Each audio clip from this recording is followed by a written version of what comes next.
कुंभलगढ़ से पकड़े युवाओं का रिहा होने के बाद का वीडियो। गहलोत की पुलिस पर लगाए गंभीर आरोप। कौन है वो अफसर जो राजस्थान में सनातनियों पर तान रहा है रिवॉल्वर? इस अफसर को भगवा से इतनी नफरत क्यों? पिस्टल निकालने के बाद सर बोला कि ये मैं जो बोलूंगा वो तेरे को बोलना पड़ेगा।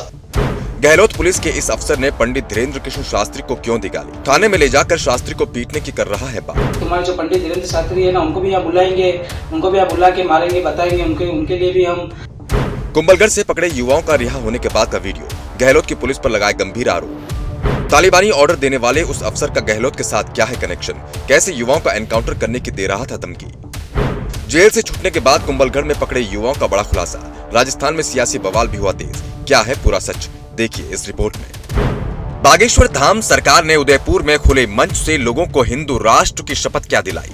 गहलोत बौखला गए। धीरेन्द्र शास्त्री पर एफआईआर तो की, साथ ही 5 सनातनी युवाओं को भी गिरफ्तार किया था। पुलिस का आरोप था कि वो पांचों कुंभलगढ़ किले में भगवा झंडा लगाने पहुंचे थे, लेकिन अब पुलिस की गिरफ्त से छूटने के बाद उन 5 युवाओं ने गहलोत सरकार के काले सच का खुलासा किया है। खुलासा ऐसा कि जिसे सुनकर आप चौंक जाएंगे। आप भी कहेंगे कि हिंदुस्तान में ये क्या हो रहा है? किस तरह से भगवाधारियों को कुचलने की साजिश हो रही है? आपको भी लगेगा कि देश को हिंदू राष्ट्र बनता देख गहलोत सरकार और गहलोत सरकार की पुलिस किस तरह से सरेआम गुंडागर्दी पर उतर आई है। गहलोत इस कदर तिलमिला गए हैं कि इतने लोगों का समर्थन देखने के बाद अपनी हरकतों से बाज नहीं आ रहे और बागेश्वर धाम सरकार को थाने में लाकर पीटने की बात बोल रहे हैं। राजस्थान सरकार, प्रशासन और पुलिस किस कदर भगवे से नफरत करती है, ये आपको हम इस वीडियो में बताएंगे। दरअसल आजकल राजस्थान पुलिस के तुगलकी फरमान और अंधी तानाशाही चल रही है। पुलिस वाले आते हैं, किसी को भी पकड़ते हैं, उठाते हैं और पीट देते हैं, थाने में बंद कर देते हैं, रिवॉल्वर की नोक पर कबूलनामा लिखवाते हैं। गहलोत की पुलिस ने ऐसा ही खौफ पब्लिक के अंदर बना रखा है। यहाँ राजस्थान में पुलिस मनमानी कर रही है। यही लापरवाही और तानाशाही का रवैया देखने को मिला कुंभलगढ़ के किले के पास से पकड़े गए 5 सनातनी युवाओं के मामले में। न कोई जांच, न कोई पूछताछ, पुलिस ने सीधे युवाओं को धर लिया, थाने ले जाकर इतना पीटा कि जैसे वो कोई आतंकवादी हो। देखने में ऐसा लगता है कि जैसे फिल्म का कोई सीन चल रहा हो, लेकिन भैया ये हकीकत है। थाने ले गए थे, गेलवाड़ा थाने ले जाने के बाद सर पूछताछ करने के बाद सर बहुत मारा कूटा भी था सर उनको। उसके बाद सर लोकअप में डाल दिया।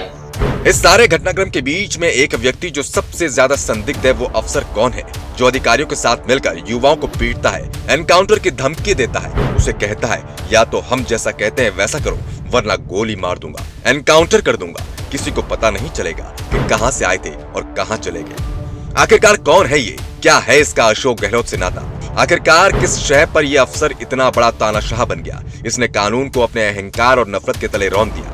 आखिरकार इस अफसर की क्या सच्चाई है जो सनातनी युवाओं से कहता है कि तुम्हारे पंडित धीरेन्द्र कृष्ण शास्त्री को भी यही थाने में लेकर आएंगे और तुम्हारी तरह ही उन्हें भी पीटेंगे? आखिरकार इस अफसर के अंदर इतनी हिम्मत आई कहां से कि यह हिंदुत्व के पोस्टर बॉय हिंदुओं के दिलों में बसने वाले पंडित धीरेन्द्र शास्त्री को थाने में लाकर पीटने की बात कर रहा है? कहीं सारे मामले के पीछे गहलोत का ही हाथ तो नहीं? गहलोत सरकार हिंदुओं को इस कदर डराना तो नहीं चाहती कि वो हिंदू राष्ट्र की बात करना ही छोड़ दें? तुम्हारे जो पंडित धीरेन्द्र शास्त्री है ना, उनको भी यहाँ बुलाएंगे, उनको भी यहाँ बुला के मारेंगे, बताएंगे उनके लिए भी हम।